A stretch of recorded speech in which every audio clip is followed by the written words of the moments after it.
વગેરેથી પણ જ્યારથી આ રાપરની અંદર અમારો પ્રવેશ થયો છે વનેચંદભાઈ, તમે બધા અંજાર રહેલા છો, તમે બધા ત્યાં જોયેલા છે, ત્યાં જોતા હશો, મારા દર્શન કરતા હશો, દૂરથી દર્શન કરતા, પણ અહીંયા નજીકથી જ્યારે દર્શન કરો ને ત્યારે ખ્યાલ આવે કે ગામની અંદર શું માહોલ છે, ગામ પ્રત્યે કેટલા લોકોને લાગણી છે કે આવો મજાનો સિમંદર સ્વામીને દાદાનો ધજાનો પ્રસંગ પણ ખૂબ જ સુંદર રીતે ઉજવાયો. બધા ભાવિકો, બધા બહેનોની જે પાછા એની અંદર પણ ઘણી વખતે અલગ અલગ પરિવાર લેતા, પણ આ ફેરે કોની હતી ધજા?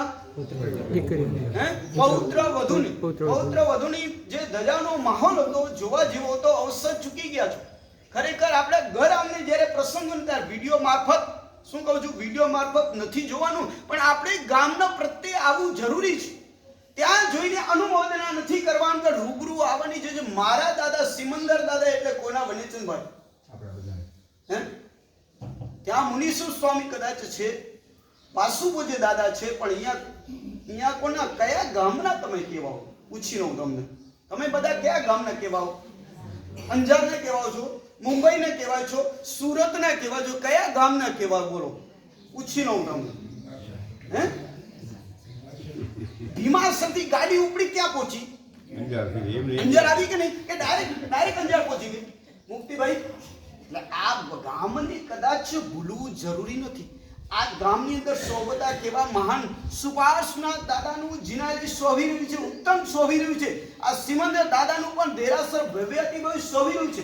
એની અંદર આ ધજાનો જ્યારે પ્રસંગ આવ્યો તો ખૂબ જ ઉલ્લાસથી લાભ લીધો. આગળ વધતા અહીંયા મજાના શ્લોક દ્વારા આવવામાં આવશે, કહેવામાં આવશે કે આગળ વધતા આની અંદર રત્નો કેટલા ભરેલા હશે, કલ્પનાથી અતીત તું કોઈ કલ્પના નથી. કે આ બાળકોની વાત આવે શરૂઆતથી પહેલા કે બાળક એ પ્રભુનો આત્મા છે, બાળકની અંદર પ્રભુનો વાસ છે. અનુમોદના બધાની છે, પણ વિશેષ કોની? આપણે બાળકોની. અમારે સાધ્વીજી ભગવંત પણ એમની પણ અનુમોદનીય છે. શું અનુમોદનાને લાયક છે? જ્યારથી અહીંયા રાપરની અંદર વારે ઘડીએ આવવાનો થયું ધજાના, અમે અહીંયા 3 વાર નિશ્રા પ્રદાન કરી છે જયસુખભાઈ. એકવાર સિમંદર દાદાની ધજાની અંદર, 2 વાર સુપાર્શ્વનાથ દાદાની ધજાની અંદર પ્રવેશ થયેલા હતા. ત્યારથી માહોલ તો જોઈ છે. જ્યારે આવું કે રાપરની અંદર કાંઈ ને કાંઈ ચમત્કાર જ હોય. રાપરના ભાવિકો ઉછળતા જ હોય, ઉમંગ ઉલ્લાસ. અહીંયા રહ્યા, અત્યારે પણ રહ્યા તો મારા સાહેબ રોકાઈ જાઓ. શું કે એક જ બધા કહે છે કે મારા સાહેબ તમારે જવાનું નામ નહીં લેતા. અરે મારા સાહેબ અંદરની ભાવના પણ કાલે રજૂ કરી, તમને કદાચ ખબર નહીં હોય. અમારા જયસુખભાઈ વગેરે બધા છે, એમાં અંદરની ભાવના રજૂ કરી. એમાં 2 વર્ષ પહેલા રજૂ કરી હતી કે મારા સાહેબ રાપર પધારો, આ રાપરને પવિત્ર કરો, રાપરને પાછું હાઈલાઇટ લાવો. સમજી ગયા શું કહેવા માંગુ છું? તમે સમજી ગયા છો? સમજુ ને, કાંઈ કહેવાય નહીં. વિવેકીને કાંઈ કહેવાતું નથી. વિવેક સમજી જાય કે આ શું કહેવા માંગે છે. એમની ઉમદા ભાવના હતી, પણ કારણવશ આ શું છે, વસ્તી પણ હવે ધીરે ધીરે ચાલો સુરત, ચાલો મુંબઈ, અને પાછું શું ચાલે છે અત્યારે?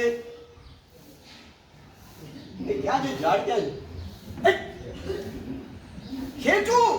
શું ચાલે છે? સાચું કીધું જયસુખભાઈ, ચાલે છે કે નહીં? પણ તમને ખબર નથી કે અત્યારે સ્થિતિ જે ચાલી રહી છે ક્યારે પૂરી થઈ જશે ખબર નહીં પડે. પણ રાપરની અંદર જે છે ને બધા છે ને વેલ સેટ છે. મને અત્યારે બી સમાચાર પૂછ્યા હતા કે રાપરની અંદર કોઈ નબળું પરિવાર ખરો, કોઈ વ્યક્તિ એવો ખરો?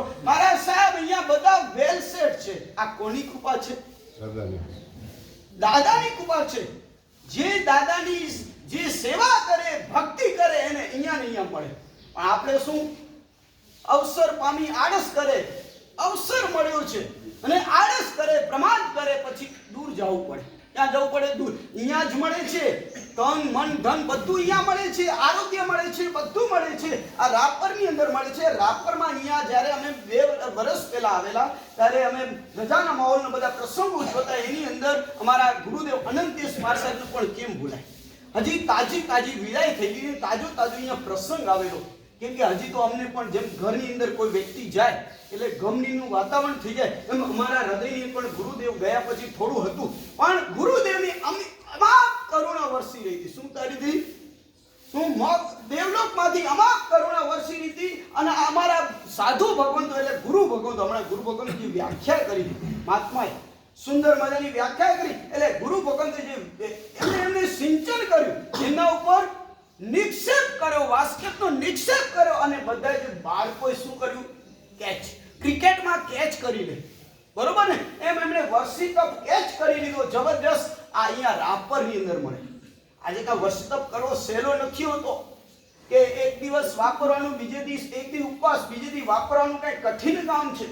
આ કઈ સામાન્ય ચીજ નથી. અહીંયા શાસ્ત્રકારો ભગવાન તો બતાવે છે, જાવની ઇન્દ્રિયાણી જાવ જરા રખી ફુરઈ, જાવનો રોગ વિયારા મત્તવ મચ્ચુ સમુદય.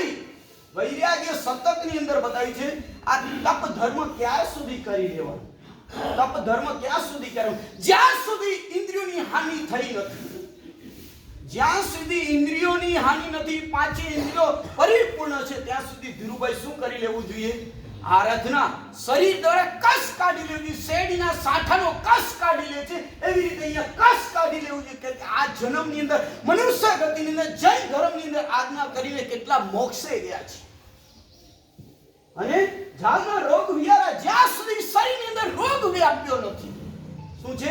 ક્યાં સુધી કરવાનું? ડોક્ટર સાહેબ કને, ભરતભાઈ કને જઈને પછી ધનસુખ પછી તબિયત બરાબર થઈ જાય પછી તપ કરવાની, આરાધના કરવાની. ક્યાં સુધી કરવાનું? શરીર સારું હોય ત્યારે. શરીર સારું હોય ત્યારે. શરીર સારું હોય ત્યાં સુધીમાં તપ ધર્મ જે બતાવ્યું છે પરમાત્માએ, જે આજ્ઞા બતાવી છે વગેરે વગેરે, તો એને સાધી લેવું જોઈએ. અને જ્યાં સુધી મૃત્યુ આવ્યું નથી ત્યાં સુધી શું બતાવ્યું છે? મૃત્યુ આવવાનું કે નથી આવવાનું પૂછી લો.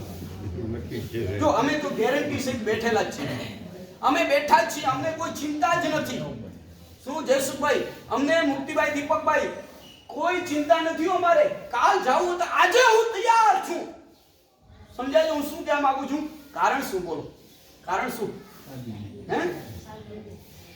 અરે શરીર દ્વારા દસ થોડો ઘણો નીકળી ગયો છે. વોશ મશીન ની અંદર કપડા થોડા ધોવાઈ જાય ને પછી ફ્રેશ થઈ જાય, એમ શરીર દ્વારા રહેલા અંતરના દોષો શું થાય છે? સમણ થઈ ગયા. હવે ચિંતા નથી. પરલોકમાં કદાચ આવી જાય મૃત્યુ તો મને ગેરંટી છે કે મને સદગતિ મળશે. એવી તમને ગેરંટી ખરી કે સદગતિ મળશે ખરી?